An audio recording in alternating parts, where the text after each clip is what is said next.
Welcome to our channel. ನೀವು ನಮ್ಮ ಚಾನಲ್ಗೆ ಫ್ರೀ ಆಗಿ ಸಬ್ಸ್ಕ್ರೈಬ್ ಆಗಿಲ್ಲ ಅಂದರೆ ಪ್ಲೀಸ್ ಸಬ್ಸ್ಕ್ರೈಬ್ ಮಾಡ್ಕೊಳ್ಳಿ. ಪಕ್ಕದಲ್ಲೇ ಕಾಣಿಸ್ತಿರುವಂಥ ಬೆಲ್ ಐಕಾನ್ ಅನ್ನು ಕೂಡ ಕ್ಲಿಕ್ ಮಾಡಿ. ಹಾಗಾದರೆ ಇವತ್ತಿನ ವಿಡಿಯೋದಲ್ಲಿ ನನ್ನ ಮಗಳಿಗೆ ಯಾವ ರೀತಿ ಹಾಲನ್ನು ಕುಡಿಸೋದನ್ನು ಬಿಡಿಸ್ದೆ, ಬ್ರೆಸ್ಟ್ ಫೀಡಿಂಗನ್ನು ಯಾವ ರೀತಿ ನಿಲ್ಲಿಸ್ದೆ ಅನ್ನೋದ್ರ ಬಗ್ಗೆ ನಾನು ಇವತ್ತಿನ ಟಾಪಿಕನ್ನು ತೆಗೆದುಕೊಂಡಿದ್ದೀನಿ. ಇದು ಪರ್ಸ್ನಲ್ ಆಗಿ ನನ್ನ ಒಂದು ಲೈಫಲ್ಲಿ ನಾನು ಯಾವ ರೀತಿ ಹಾಲನ್ನು ಕುಡಿಸೋದನ್ನು ಬಿಡಿಸ್ದೆ ಅನ್ನೋದ್ರ ಬಗ್ಗೆ ನಾನು ನಿಮಗೆ ಮಾಹಿತಿಯನ್ನು ಕೊಡ್ತಾ ಇರೋದು. ಇದು ಯಾವುದೇ ರೀತಿಯಾಗೂ ನೀವು ಈ ರೀತಿ ಟಿಪ್ಪನ್ನು ಫಾಲೋ ಮಾಡಿ ಅಂತ ಖಂಡಿತವಾಗ್ಲೂ ನಾನು ಹೇಳ್ತಾ ಇಲ್ಲ. ಬಟ್ ಈ ರೀತಿ ಮಾಡೋದ್ರಿಂದ ಬೇಕಾದರೂ ಹಾಲನ್ನು ನಿಲ್ಲಿಸ್ಬೋದು ಅನ್ನೋದ್ರ ಬಗ್ಗೆ ನನ್ನ ಪರ್ಸ್ನಲ್ ಲೈಫಲ್ಲಿ ಆಗಿರೋ ಒಂದು ಸತ್ಯದ ಬಗ್ಗೆ ನನಗೆ ಹೇಳ್ತಾ ಇದ್ದೀನಿ. ಐ ಥಿಂಕ್ ಈ ವಿಡಿಯೋ ನಿಮಗೆ ಇಷ್ಟ ಆಗಬಹುದು ಅಥವಾ ಇಷ್ಟ ಆಗದೇನೂ ಇರ್ಬೋದು. ನಿಮ್ಮ ಲೈಫಲ್ಲೂ ಬೇಕಾದರೆ ನೀವು ಅಳವಡಿಸ್ಕೋಬಹುದು. ಸೊ ನಾನು ಯಾಕೆ ಸ್ವತಃ ನಾನೇ ಹಾಲನ್ನು ಬಿಡಿಸ್ದೆ ಅನ್ನೋದಕ್ಕೂ ನಾನು ಮುಂದೆ ಹೇಳ್ತಾ ಇರ್ತೀನಿ ಕಾರಣಗಳು. ಓಕೆ, ಬನ್ನಿ ವಿಡಿಯೋನ ಸ್ಟಾರ್ಟ್ ಮಾಡೋಣ. ಸೊ ಒಂದು ತಾಯಿ ಮಗುಗೆ ಹಾಲು ಕೊಡಬೇಕಾದ್ರೂ ಕಷ್ಟ, ಹೆರಬೇಕಾದ್ರೂ ಕಷ್ಟ, ಹಾಲನ್ನ ಬಿಡಿಸೋದು ಅದಕ್ಕಿಂತ ಬಹಳ ಕಷ್ಟ. ಯಾಕೆ ಅಂದರೆ ಮಗು ಆಲ್ರೆಡಿ ವರ್ಷಗಳ ಅಥವಾ ತುಂಬ ದಿನಗಳ ಕಾಲ ಆ ಬ್ರೆಸ್ಟ್ ಫೀಡಿಂಗ್ಗೆ ಅಡ್ಜಸ್ಟ್ ಆಗಿಬಿಟ್ಟಿರುತ್ತೆ. ಆ್ಯಂಡ್ ದೆನ್ ಸಡನ್ನಾಗಿ ತಾಯಿ ಆಗಿರಲಿ ಮಗು ಆಗಿರಲಿ ಹಾಲನ್ನು ಬಿಡಿಸ್ಬೇಕಾದ್ರೆ ಬಹಳ ಕಷ್ಟ ಆಗುತ್ತೆ. ಅದು ಯಾರೇ ಆಗಿದ್ರು ಅಷ್ಟೇ.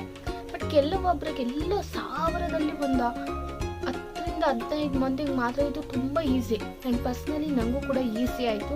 ಯಾಕೆ ಅಂತ ಕೂಡ ಹೇಳ್ತೀನಿ. ಯಾಕೆ ಅಂದರೆ ನನಗೆ ಎದೆ ಹಾಲು ಆಲ್ಮೋಸ್ಟ್ ಕಡಿಮೆ ಆಗಿತ್ತು. ಮಗುಗೆ 1 ವರ್ಷದ ಮೇಲೆ 1 ತಿಂಗಳು 2 ತಿಂಗಳು ಆದಾಗಲೇ ಆಲ್ಮೋಸ್ಟ್ ಕಡಿಮೆ ಆಗಿಬಿಟ್ಟಿತ್ತು ಹಾಲು.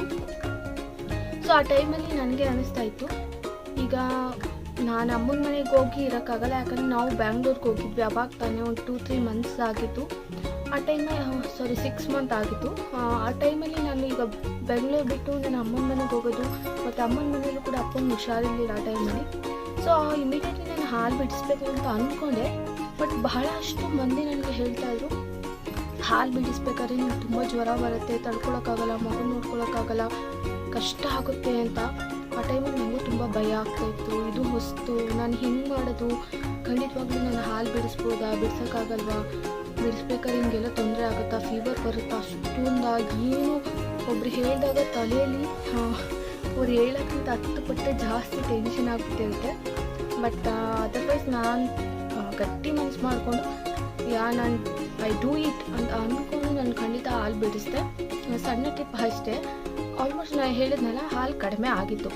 ಸೊ ನಮಗೆ ಗೊತ್ತಾಗುತ್ತೆ ಮೊದಲಿಗೂ ಈಗಲೂ ಎಷ್ಟು ಕಡಿಮೆ ಆಗಿದೆ. ಮಗುಗೆ ನಾವು ಎಷ್ಟು ಟೈಮ್ ಹಾಲು ಕೊಡ್ತಾಯಿದ್ವಿ, ಆಲ್ಮೋಸ್ಟ್ ಫುಡ್ಡು ಕಂಪ್ಲೀಟಾಗಿ ನಾವು ಏನು ಊಟ ಮಾಡ್ತೀವೋ ಡೈಲಿ ಫುಡ್ಡು ಅದನ್ನು ಮಗು ಕೂಡ ಊಟ ಮಾಡ್ತಾ ಇರುತ್ತೆ 1 ವರ್ಷದ ಮೇಲೆ. ಉಪ್ಪು ಖಾರ ಸ್ವಲ್ಪ ಕಡಿಮೆ ಇರುತ್ತಷ್ಟೇ, ಅದರ್ವೈಸ್ ಅದೇ ಫುಡ್ಡು. ಸೊ ಹೀಗಿರ್ಬೇಕಾದ್ರೆ ನಾನು ಮಗು ಕೂಡ ಊಟ ಮಾಡ್ತಾಯಿತ್ತು, ನನಗೂ ಕೂಡ ಬಿಡಿಸ್ಬೇಕು ಅಂತ ಅನ್ನಿಸ್ತು. ಸೊ ಓಕೆ, ಟ್ರೈ ಮಾಡೋಣ. ತುಂಬ ಪೇಯ್ನ್ ಬಂತು ಅಂದರೆ ಬೇಡ, ಇಮಿಡಿಯೇಟ್ಲಿ ಅಮ್ಮನ ಮನೆಗೆ ಹೋಗಿಬಿಡೋಣ ಅನ್ನೋ ಒಂದು ಐಡಿಯಾದಲ್ಲೇ ಇದೆ. ಮನೇಲೂ ಕೂಡ ಹೇಳಿದೆ, ಎಲ್ಲರೂ ಕೂಡ ಬೇಡ ಬೇಡ ಅಂತಲೇ ಹೇಳಿದ್ರು. ಆದರೂ ಏನೋ ಒಂದು ಗಟ್ಟಿ ಧೈರ್ಯ. ಅತ್ತೆಗೂ ಹೇಳಿದೆ ಹಾಲು ಬಿಡಿಸ್ಬೇಕು ಅಂತ ಅಂದ್ಕೊಂಡಿದ್ದೀನಿ, ಹಿಂಗೆ ತುಂಬ ಹಾಲು ಕಡಿಮೆ ಆಗಿದೆ ಅಂತ. ಅಮ್ಮಂಗೂ ಹೇಳಿದೆ, ಅಮ್ಮ ಪರವಾಗಿಲ್ಲ, ಏನಾಗಲ್ಲ, ಅಂದರೂ ಜ್ವರ ಬಂದುಬಿಡುತ್ತೆ ತುಂಬ. ನನಗೇನು ಬಂದಿರಲಿಲ್ಲ, ನಿನಗೇನು ಜ್ವರ ಬಂತು ಅಂದರೆ ಏನು ಮಾಡೋದು, ಆದಷ್ಟು ನೋಡು, ತುಂಬ ಕಷ್ಟಪಡಬೇಡ ಅಂತ ಒಂದು ಮಾತು ಹೇಳಿದ್ರು. ಈ ಕಡೆ ಇವರು ಹಂಗೆ ಹೇಳಿದ್ರು, ಬಂದುಬಿಡಿ ಇಲ್ಲೇ, ಅಲ್ಲಿಗೆ ಹೋಗೋಕ್ಕಾಗಲ್ಲ ಅಂದರೆ ಅಮ್ಮನ ಮನೆಗೆ ಹೋಗೋಕ್ಕಾಗಲ್ಲ ಅಂದರೆ ಇಲ್ಲೇ ಬಂದು ಹಿಂಗೆ ಅಡ್ಜಸ್ಟ್ ಮಾಡ್ಕೊಂಡು ನೋಡ್ಕೊಂಡ್ರಾಯ್ತು ಅಂತ. ಸೊ ಏನೋ ಎಲ್ಲೂ ಹೋಗೋದು ಬೇಡ, ನಾನು ಒಂದು ಸತಿ ಟ್ರೈ ಮಾಡೋಣ. ನಾನು ಒಂದು ಗಟ್ಟಿ ಧೈರ್ಯ, ಬಹಳ ಗಟ್ಟಿ ಧೈರ್ಯ ಸ್ಟಾರ್ಟ್ ಆಗ್ಬಿಡ್ತು. ಒಂದು ಫಸ್ಟ್ ಏನು ಮಾಡಿದೆ ಅಂದರೆ, ನಾನು ಬಿಡಿಸಿದ್ದು ಫಸ್ಟು ಮಾರ್ನಿಂಗ್ ಟೈಮ್ ಬಿಡಿಸ್ತಾ ಬಂದೆ. ಸೊ ಮಾರ್ನಿಂಗ್ ಯಾವಾಗ ಒಂದು 2 ಡೇಸ್ ಅಷ್ಟೇ ಅವಳಿಗೆ ಹಾಲು ಬಿಡಿಸೋದು ಸ್ಟಾರ್ಟ್ ಆಗಿದ್ದು. ಅವಳು ಹತ್ತಾಗ ಬಹಳ ಅಳ್ತಾ ಇದ್ಲು. ಆವಾಗ ಹೊಟ್ಟೆ ತುಂಬ ಏನು ತಿನ್ನಿಸ್ಬೋದು ಆ ಫುಡ್ಡನ್ನು ಚೆನ್ನಾಗಿ ಪ್ರೋಟೀನ್ ಇರುವಂತಹ ಫುಡ್ಡನ್ನು ಚೆನ್ನಾಗಿ ತಿನ್ನಿಸ್ಬಿಡ್ತಿದ್ದೆ. ಹಣ್ಣು ಅವನ್ನೆಲ್ಲ ಕೊಟ್ಬಿಡ್ತಿದ್ದೆ. ಅವಳಿಗೆ ಹೊಟ್ಟೆ ತುಂಬ್ತಾ ಇತ್ತು. ಆ್ಯಂಡ್ ಅವಳು ತುಂಬ ಅಳ್ತಿದ್ದಾಗ ಒಂದು ಲೋಟ ಹಾಲು ಕಾಯಿಸ್ಬಿಟ್ಟು ಸೊ ಬಾಟ್ಲಿಗೆ ಹಾಕ್ಬಿಟ್ಟು ಸ್ವಲ್ಪ ಕುಡಿಸ್ತಾ ಇದ್ದೆ. ಅವಳು ಬಾಟ್ಲಲ್ಲಿ ಕುಡಿತಾ ಇರಲಿಲ್ಲ, ಬಟ್ ಲೋಟದಲ್ಲಿ ಕುಡಿಸ್ತಾ ಇದ್ದೆ. ಲೋಟದಲ್ಲಿ ಕುಡ್ಕೊಬಿಡ್ತಿದ್ಲು. ಅದಾದಮೇಲೆ ತುಂಬ ಅಳೋಳು. ಯಾಕಂದರೆ ಅದು ಎಳೆಯುತ್ತೆ, ಬ್ರೆಸ್ಟ್ ಫೀಡಿಂಗ್ ಬೇಕು ಬೇಕು ಬೇಕು ಅನ್ನೋದು. ಅದರ್ವೈಸ್ ನಾನು ಕೊಡ್ತಿರ್ಲಿಲ್ಲ, ಹಾಲು ಕುಡಿಸ್ತಿರ್ಲಿಲ್ಲ. ಸೊ ಗಟ್ಟಿ ಧೈರ್ಯ ಮಾಡ್ಕೊಂಡು ತೊಡೆ ಮೇಲೆ ಮಲಗಿಸ್ತಾ ಇದ್ದೆ. ಆವಾಗ ಜೋಲಿ ತೊಟ್ಲು ಏನೂ ಕಟ್ಟಿರಲಿಲ್ಲ, ನಾವು ಹೊಸದಾಗಿ ಹೋಗಿದ್ದಾಗ ಬೆಂಗಳೂರಿಗೆ. ಸೊ ತೊಡೆ ಮೇಲೆ ಹಾಕೊಂಡು ತಟ್ಬಿಡ್ತಿದ್ದೆ. ಸೊ ಚೆನ್ನಾಗಿ ನಿದ್ದೆ ಬಂದುಬಿಡ್ತಿತ್ತು. ಆ್ಯಂಡ್ ಆ ಟೈಮಲ್ಲಿ ಅವರು ತುಂಬ ಅಳ್ತಾ ಇದ್ದಾರೆ ಅಂದಾಗ ಸ್ವಲ್ಪ ಬಿಸಿ ಆಗಿರೋ ನೀರಲ್ಲಿ ಸ್ನಾನ ಮಾಡಿಸ್ಬಿಟ್ಟು ಮಲಗಿಸ್ಬಿಟ್ರೆ ಆಲ್ಮೋಸ್ಟ್ ಮಲ್ಕೋತಾರೆ. 1.5 hour ಮಲ್ಕೊಬಿಡ್ತಿತ್ತು. ಮತ್ತು ಅದಾದಮೇಲೆ ಎದೋಳವಳು. ಆವಾಗ ನಾನು ಏನು ಮಾಡ್ತಿದ್ದೆ ಅಂದರೆ ಮಾರ್ನಿಂಗ್ ಟೈಮು ತಣ್ಣೀರು ಬಟ್ಟೆನ ಕಟ್ಬಿಡ್ತಿದ್ದೆ, ಎದೆಗೆ ಪೂರ್ತಿ ಬೆನ್ನಿಗೆ ಕಟ್ಕೊಬಿಡ್ಬೇಕು. ಸೊ ಸ್ವಲ್ಪ ತುಂಬ ಟೈಟ್ ಅಲ್ಲ, ತುಂಬ ಲೂಸ್ ಅಲ್ಲ, ಅಟ್ಲೀಸ್ಟ್ ನಿಮಗೆ ಒಂದು ಈ ಸೈಜಲ್ಲಿ ಹಿಂಗಿರಬೇಕು ನೋಡಿ. ತುಂಬ ಟೈಟ್ ಅಂದರೆ ಹಿಂಗಾಗ್ಬಿಡುತ್ತೆ, ತುಂಬ ಲೂಸ್ ಅಂದರೆ ಹಿಂಗಾಗ್ಬಿಡುತ್ತೆ. ಸುಮ್ಮನೆ ಇಷ್ಟು ಒಂದು ಬಿಗಿ ಬರಬೇಕಷ್ಟೇ ನಿಮಗೆ, ಆ ರೀತಿ ಹಾಕೋತಿದ್ದೆ. ನೀವು ಆ ಟೈಮಲ್ಲಿ ಯಾವುದೇ ರೀತಿಯಾದಂತಹ ಇನ್ನರ್ ವೇರ್ಗಳನ್ನ ಯೂಸ್ ಮಾಡಬಾರ್ದು. ಸೊ ಶೋಲ್ಡರ್ಗೆ ನಾನು ಹೇಳ್ತಾ ಇರೋದು, ಅಪ್ಪರ್ ಕೇಸಲ್ಲಿ ಹೇಳ್ತಾ ಇರೋದು. ಸೊ ಯಾವುದೇ ರೀತಿಯಾದಂಥ ಇನ್ನರ್ ವೇರ್ಗಳನ್ನ ಯೂಸ್ ಮಾಡಬೇಡಿ ಆ ಟೈಮಲ್ಲಿ. ಸೊ ಸ್ವಲ್ಪ ಟೈಟಾಗಿ ಸ್ವಲ್ಪ ತಣ್ಣಗಿರೋ ಬಟ್ಟೆಲಿ ಸ್ವಲ್ಪ ಕಟ್ಬಿಡಿ. ಬೆಳಗ್ಗೆ ಟೈಮ್ ನೀವು ಸ್ಟಾರ್ಟ್ ಮಾಡಿದಾಗ ನೈಟ್ ಟೈಮ್ ತುಂಬ ಕಷ್ಟ ಆಗುತ್ತೆ. ಆಲ್ಮೋಸ್ಟ್ ನಾನು ಹೇಳೋದು, ನಾನು ಯೂಸ್ ಮಾಡಿರೋ ಟಿಪ್ಸನ್ನು ನಿಮಗೂ ಕೂಡ ಹೇಳ್ತಾ ಇದ್ದೀನಿ. ಸೊ ಟೈಟಾಗಿ ಕಟ್ಬಿಡ್ತಿದ್ದೆ. ಅವ್ಳು ಮತ್ತೆ ಎದೊಳ್ದಾಗ ಮತ್ತೆ ಅದೇ ಊಟ ತಿಂಡಿ ಕೊಡಿಸ್ಬಿಟ್ಟು ನಮಗೆ ಸ್ವಲ್ಪ ಪೇಯ್ನ್ ಬರ್ತಾಯಿದೆ. ಬಟ್ ನನಗೇನು ಸ್ವಲ್ಪನೂ ಕೂಡ ಪೇಯ್ನ್ ಬರಲಿಲ್ಲ, ಅಥವಾ ನಾನು ಯಾವುದೇ ಟ್ಯಾಬ್ಲೆಟ್ಸ್ ತೊಗೊಳ್ಳಿಲ್ಲ, ಇಂಜೆಕ್ಷನ್ ತೊಗೊಳ್ಳಿಲ್ಲ, ಡಾಕ್ಟ್ರ್ ಹತ್ರ ಹೋಗಲಿಲ್ಲ. ಇರೋದನ್ನ ನಾನು ಖಂಡಿತವಾಗ್ಲೂ ಹೇಳ್ತಾ ಇದ್ದೀನಿ. ಅಥವಾ ಯಾವ್ದಾದ್ರು ಟ್ಯಾಬ್ಲೆಟ್ಸು ಏನಾದ್ರು ತೊಗೊಂಡಿದ್ರೆ ನಾನು ನಿಮಗೆ ಹೇಳ್ತಿದ್ದೆ. ಬಟ್ ಬಟ್ಟೆ ಕಟ್ಬಿಡ್ತಿದ್ದೆ.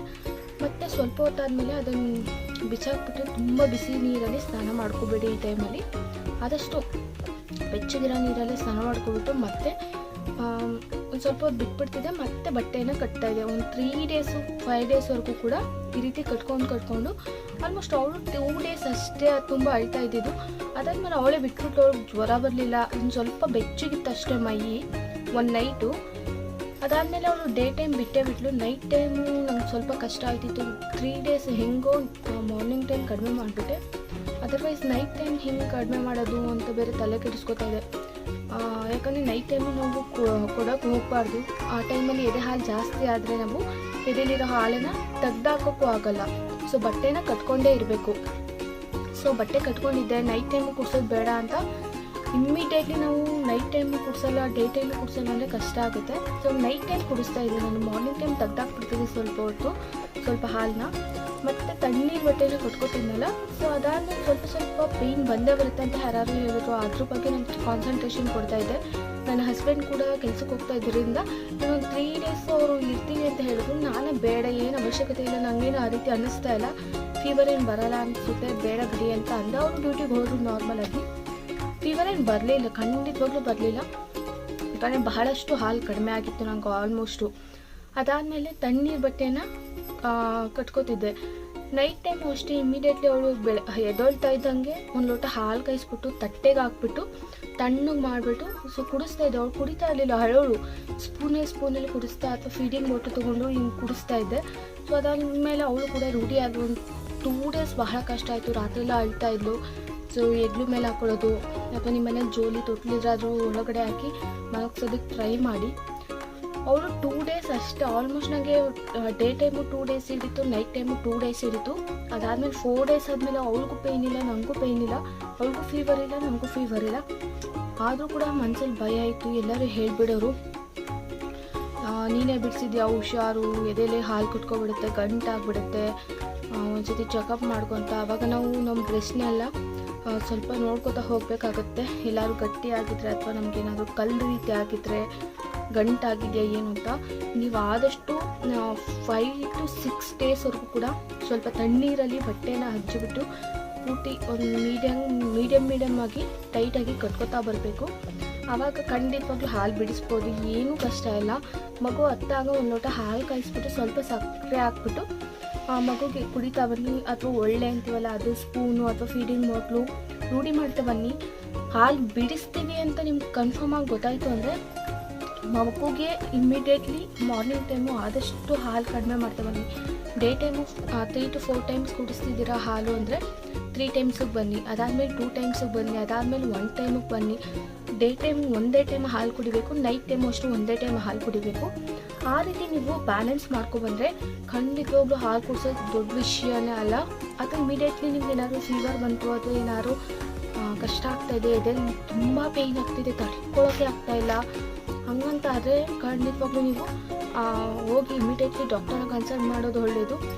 ಯಾಕಂದರೆ ನಾನು ತುಂಬ ಧೈರ್ಯ ಮಾಡಿ ನಾನು ಹಾಲು ಬಿಡಿಸಿದೆ. ಯಾಕಂದರೆ ನಂಗೆ ಗೊತ್ತಿತ್ತು 1 ವರ್ಷದ ಮೇಲೆ 2 ತಿಂಗಳು 3 ತಿಂಗಳು ಆದಮೇಲೆ ನಂಗೆ ಹಾಲು ಬರ್ತಾನೆ ಇರಲಿಲ್ಲ. ಸುಮ್ಮನೆ ಅವ್ಳಿಗೂ ಕಷ್ಟ ಆಗ್ತಿತ್ತು, ನನಗೂ ಕಷ್ಟ ಆಗ್ತಿತ್ತು.